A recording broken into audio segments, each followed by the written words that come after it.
Step 1. Go to Menu and hit Settings.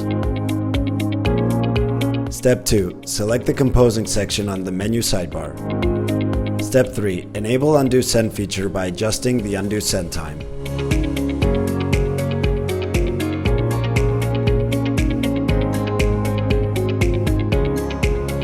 Step 4. Compose a new email.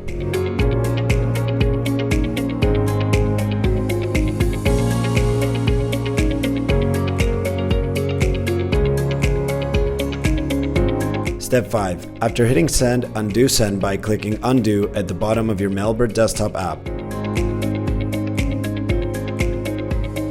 Head over to our support page on our website support.getmailbird.com to find more information on all of Mailbird's handy features.